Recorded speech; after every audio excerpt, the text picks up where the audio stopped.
ఇవాళ మధ్యాహ్నం 3:30కు సెక్రటేరియట్లో కేబినెట్ భేటీ అవుతుంది. సీఎం రేవంత్ రెడ్డి అధ్యక్షతన జరిగే సమావేశంలో 6 గ్యారెంటీలు, ఉద్యోగాల భర్తీ, 4,000 రూపాయల పెన్షన్ వంటి పథకాలపై చర్చించనున్నారు. రాష్ట్రంలోని ఇరిగేషన్ ప్రాజెక్టులపైన శ్వేతపత్రం విడుదల చేయనున్నట్టు తెలుస్తుంది. ఈ నెల 8 నుంచి నిర్వహించే బడ్జెట్ సెషన్పై కేబినెట్ డిస్కస్ చేయనున్నారు. 10న ఓట్ ఆన్ అకౌంట్ ప్రవేశపెట్టనుంది ప్రభుత్వం. 12 నుంచి 5 రోజుల పాటు వరుసగా సమావేశాలు నిర్వహించాలని భావిస్తుంది సర్కార్.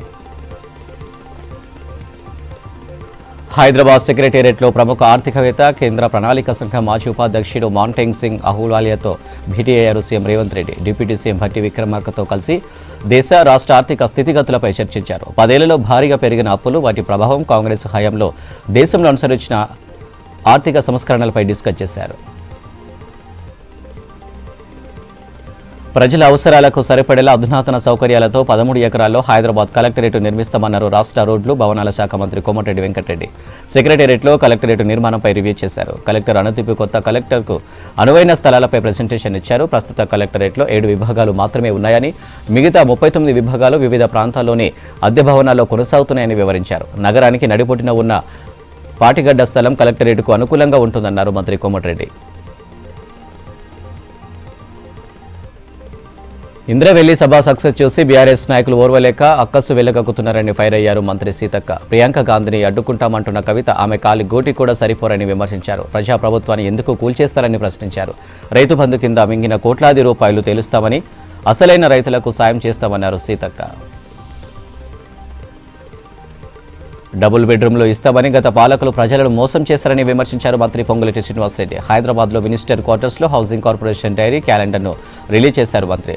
ప్రజాపాలనలో ఇళ్ల కోసం లక్షల అప్లికేషన్లు వచ్చాయని, గ్రామ సభలు నిర్వహించి అర్హులకు ఎంపిక చేస్తామని చెప్పారు పొంగులేటి.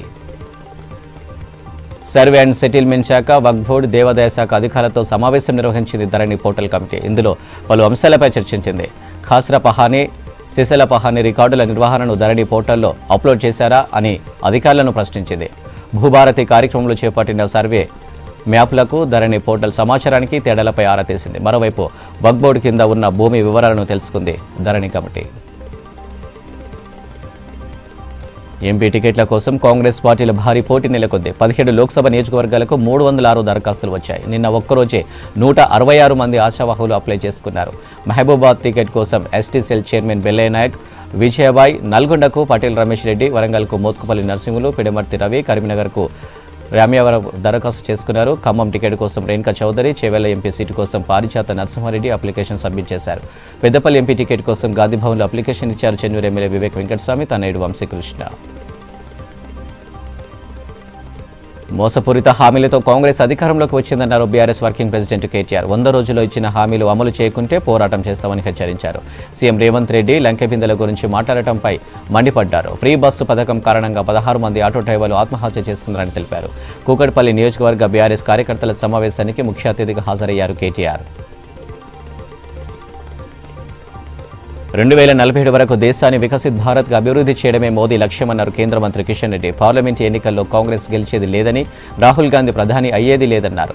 మోదీ సుస్థిర, అవినీతి రహిత పాలన అందిస్తున్నారని తెలిపారు. కేసీఆర్ హయాంలో అవినీతి జరిగిందని ఆరోపించారు. బీజేపీ స్టేట్ ఆఫీస్లో ఆదిలాబాద్, వరంగల్ జిల్లా బీఆర్ఎస్, కాంగ్రెస్ నాయకులు కిషన్ రెడ్డి సమక్షంలో పార్టీలో జాయిన్ అయ్యారు. కాంగ్రెస్ పై తీవ్ర స్థాయిలో మండిపడ్డారు బీజేపీ ఎంపీ బండి సంజయ్. దేశాన్ని విభజించాలంటూ కాంగ్రెస్ ఎంపీ సురేష్ చేసిన వ్యాఖ్యలు దుర్మార్గమని ఫైర్ అయ్యారు. టెర్రరిస్టులకు కాంగ్రెస్ నేతలకు తేడా ఏముందన్నారు. కాంగ్రెస్ నేతలపై దేశద్రోహం కేసు పెట్టాలన్నారు. అయోధ్యలో రామాలయం నిర్మించి తామేనన్నారు. అయోధ్యలో బాబ్రీ మసీదు కడతామని చెప్పే దమ్ము కాంగ్రెస్కు ఉందన్నారు బండి సంజయ్. ఒడిశా ప్రగతి పథంలో దూసుకెళ్తుందన్నారు ప్రధాని నరేంద్ర మోదీ. సంబల్పూర్లో పర్యటించిన ప్రధాని 70,000 కోట్ల విలువైన పలు అభివృద్ధి పనులకు శ్రీకారం చుట్టారు. పూరి, సోనేపూర్ ప్యాసింజర్ రైలు జెండా ఊపి ప్రారంభించారు. ఒడిశా వికాస్ యాత్రకు ఇది చాలా ముఖ్యమని రోజన్నారు ప్రధాని. దేశం కోసం తన జీవితాన్ని అంకితం ఇచ్చిన అద్వానికి భారతరత్న ఇవ్వడం గర్వంగా ఉందని చెప్పారు. అద్వాని విలువైన సూచనలను దేశ ప్రగతి కోసం ఉపయోగిస్తామన్నారు మోదీ. దేశంలో అదానికి మాత్రమే న్యాయం జరుగుతుందని విమర్శించారు రాహుల్ గాంధీ. తన 3 దోస్తుల కోసం మోదీ దేశ సంపదను దారదత్తం చేశారని మండిపడ్డారు.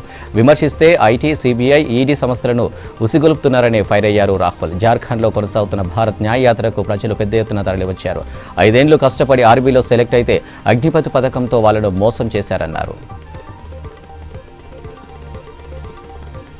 ఢిల్లీ సీఎం అరవింద్ కేజ్రీవాల్కు క్రైమ్ బ్రాంచ్ పోలీసులు నోటీసులు జారీ చేశారు. బీజేపీ తమ ఎమ్మెల్యేలను కొని ప్రభుత్వాన్ని కూల్చే కుట్ర చేస్తుందని నిన్న అరవింద్ కేజ్రీవాల్ ఆరోపణలు చేశారు. దీంతో ఆధారాలు ఇవ్వాలని క్రైమ్ బ్రాంచ్ పోలీసులు కేజ్రీవాల్ను కోరారు.